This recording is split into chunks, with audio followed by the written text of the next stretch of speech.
informasi dan pelayanan hukum memiliki peran penting dalam mengolah informasi terkait kasus hukum, proses pengadilan, dokumentasi, dan komunikasi antara berbagai pihak terkait. Dalam sistem informasi dalam pelayanan hukum ini membantu meningkatkan efisiensi, transparansi, dan aksesibilitas dalam penanganan kasus hukum, serta memfasilitasi pengambilan keputusan yang lebih baik bagi peran pemangku kepentingan. Selanjutnya, analisis kebutuhan sistem informasi dalam melakukan hukum melibatkan pemahaman mendalam. Antaranya, pertama, pemahaman terhadap proses hukum. Pemahaman terhadap proses hukum ini mencakup memahami proses hukum yang relevan dengan lingkungan atau industri tertentu, misalnya peradilan, peraturan pengawasan, dan proses regulasi. Yang kedua, identifikasi kebutuhan informasi. Identifikasi kebutuhan informasi ini mengidentifikasi jenis informasi yang dibutuhkan dalam konteks hukum. Ini bisa termasuk dokumen hukum, data pengadilan, informasi pengaturan, dan lain sebagainya. Kemudian yang ketiga, pemetaan proses hukum. Pemetaan proses hukum ini menganalisis proses yang terkait dengan aturan hukum untuk memahami bagaimana informasi mengalir dan digunakan dalam konteks tersebut. Yang keempat, kepatuhan dan kepastian hukum.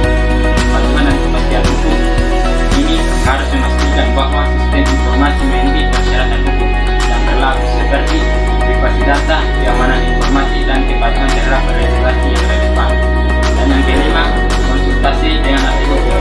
Konsultasi dengan ahli hukum mungkin diperlukan keterlibatan ahli hukum dalam proses analisis kebutuhan untuk memastikan bahwa solusi yang diusulkan sesuai dengan aturan hukum yang berlaku.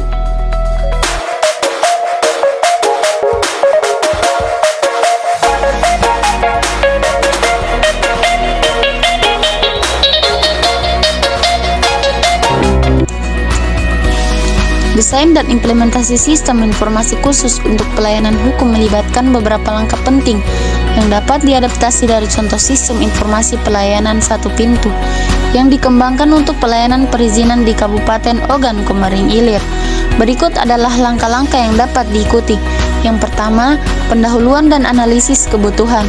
Identifikasi kebutuhan pelayanan hukum yang diinginkan, termasuk proses yang diinginkan untuk diotomatisasi dan informasi yang dibutuhkan oleh pengguna sistem. Melakukan analisis data deskriptif kualitatif untuk memahami kebutuhan dan kegiatan yang terlibat dalam pelayanan hukum. Yang kedua, desain sistem. Pengembangan desain sistem yang mencakup 3 titik pelayanan, yaitu back office untuk pengelolaan data dan proses internal, front office untuk interaksi langsung dengan pengguna, dan kios informasi untuk akses informasi publik. Menggunakan teknologi web untuk memastikan sistem dapat diakses oleh berbagai pengguna melalui internet. Yang ketiga, pengembangan perangkat lunak. Menggunakan metode software development life cycle untuk pengembangan perangkat lunak sistem. Memastikan perangkat lunak dapat didukung berbagai fungsi pelayanan hukum seperti pendaftaran, pengambilan berkas, pelaporan, dan percetakan sertifikat. Keempat, implementasi sistem. Melakukan instalasi dan konfigurasi sistem di server web. Mengupload sistem yang telah dirancang dan dikodekan ke server web dengan alamat domain yang telah ditentukan. Melakukan uji coba sistem untuk memastikan semua komponen berfungsi dengan baik dan sesuai dengan kebutuhan. Yang kelima, pelatihan pengguna. Melakukan pelatihan bagi pengguna sistem, termasuk petugas layanan hukum dan pengguna akhir, untuk memastikan mereka dapat menggunakan sistem dengan efektif.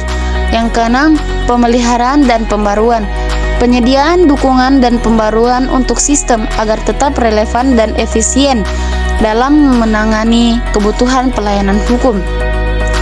Dalam implementasi sistem informasi khusus untuk pelayanan hukum, penting untuk memahami bahwa sistem terintegrasi dengan baik dan dapat mendukung proses pelayanan hukum yang efisien dan efektif. Sistem harus dirancang dan dipertimbangkan kebutuhan pengguna dan proses yang terlibat dalam pelayanan hukum, serta memastikan bahwa sistem mudah digunakan dan dapat diakses oleh berbagai pengguna.